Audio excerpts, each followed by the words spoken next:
Well, there was a little bit of snow this morning, and now it's tough to tell where the new snow is in relation to what's the old snow, because most of the snow is old snow on the field, but on the track where it was warmer, some of it's new.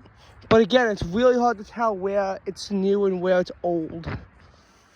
So in this video, we're going to talk about how it can be really tough to measure snow and some clues I figured out along the way when dealing with back-to-back snow events. Because there are a few things that you have to understand when it comes to back-to-back snow events. First of all, this really was not a thing, for quite a few winters in a row. 2020, 2021, obviously it was, because of the snow parade in February. February 1st saw one of New York City's biggest snowstorms on record, with 17 inches of snow piling up in New York City. That might be the biggest snowstorm that the city ever has. I don't know if they're ever getting a 17-inch one again. A big winter storm again? Yeah, like 4 inches. Yeah, that's gonna happen again, but 17?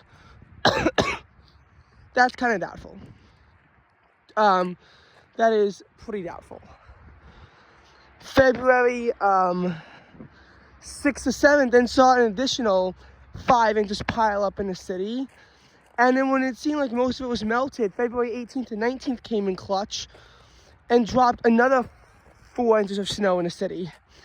Amounts on the suburbs varied, but still, there was over 2 feet of snow that month, pretty much area wide. And again, even though the snow stopped, there was snow on the ground until early March, just because of how much snow fell in that snow parade during the month of February. Like, think this, but like much higher than this, because a lot of it's actually already melted, and I'll talk about why I'm a bit surprised as to why it's melted this early.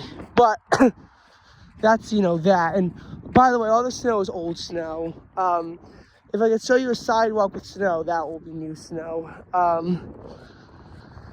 But this is all old snow. Now, 2020, 2021, it happened a lot. 2021, 2022, meanwhile, it was very rare. Christmas Eve actually also had a scattered 0.2 inches of snow area-wide. Then there was, 6 inches in the city, 8 inches in the suburbs on January 6th. And even though there was a flash freeze afterwards, the next snow opportunity, which is only about an inch of snow, the day before Memorial Day, even though there was that snow opportunity, it wasn't much, and it was washed away immediately by rain. There was a huge blizzard on January 28th, but most of it got washed away in the rainstorm on February 3rd and 4th. And the next time there was snow was February 13th, and then 25th, and then the 9th, and it was warm in between. Like, this snow you could tell is new because of how light it is. You could tell that it's new snow. So again, in 2022, 2023, it was the least snow winter on record. December 12th, you saw less than an inch of snow area-wide, and not even saw measurable snow. Then, one of the warmest Januaries on record until the next snow opportunity on February 1st, which was also less than an inch area-wide. It all melted. February 27th to 28th did bring, 2 to 4 inches of snow to the metro area. But again, even though it wasn't the warmest of weeks after that, it was still warm enough for all the snow to melt before March 7th, which was again less than a quarter inch area wide. And the 14th, you had varying snow amounts, but again, it was raining beforehand, so any snow that fell was minimal and not compounded by previous snow events. That's basically what I mean. So that's that with 22-23. In 23-24, though, even though there wasn't a lot of snow, again, to no one's surprise, there was actually back-to-back snow events. Now, not on January 6th, when there was less than an inch of snow area wide and it all got melted away pretty much immediately, but there was actual periods of sustained cold with limited but available precipitation to work with. Again, I'm not saying it's a lot, but you actually had a week-long period where only one of the days cracked above freezing. You know, and the reason as to why that happened was because of 4 back-to-back cross-country storms. Because again, it's tough to get snow when you don't have all these back-to-back storms. But, you know, and we can exclude, you know, the weather channel named them Finn, Jerry, Heather, and Indigo. And I hate using those names, but I'm going to, and you can ignore Finn pretty much. But Winter Storm Jerry came to New York City with about an inch of rain. Temperatures were 60 degrees, so obviously no snow, but it did set the way for future snow events to be possible in the city.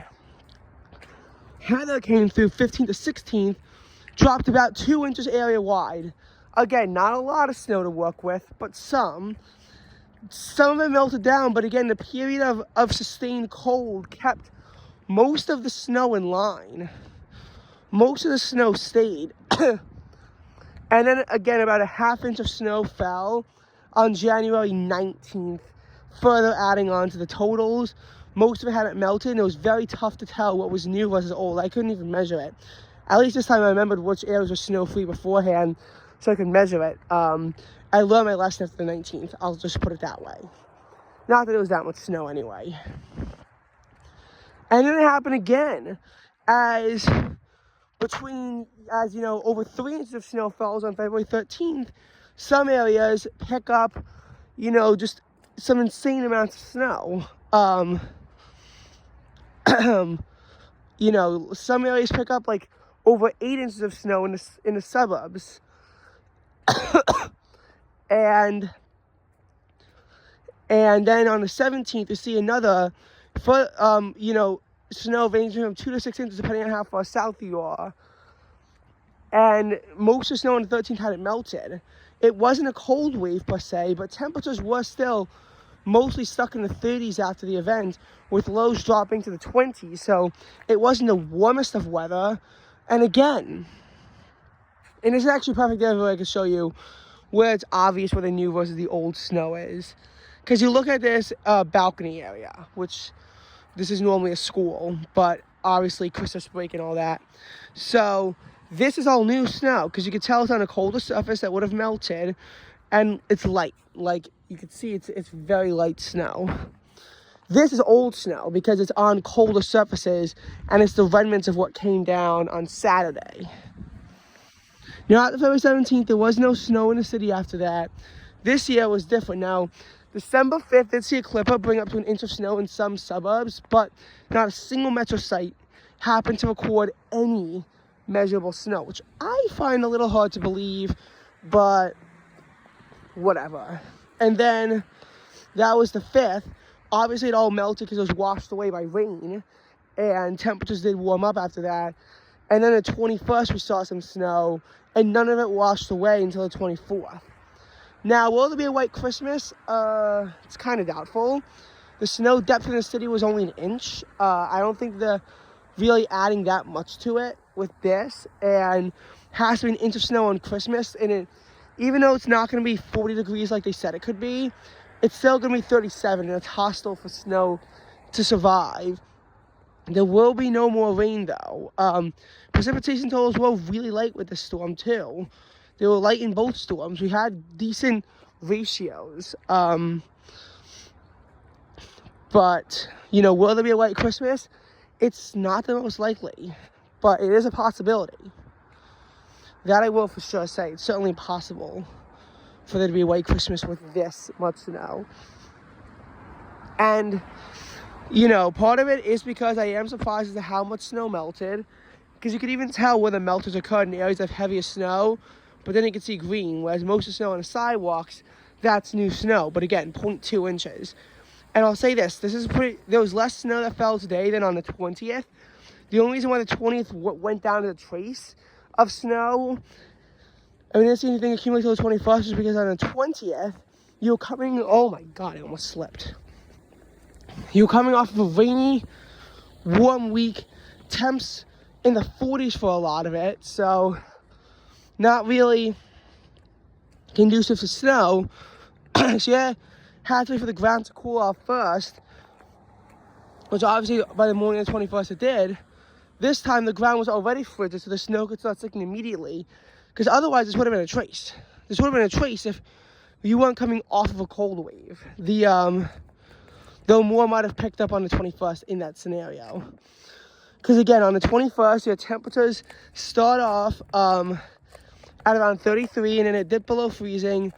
Because Sunday and Monday both had sub-freezing highs. On Sunday, highs were mainly between 20 and 23 degrees.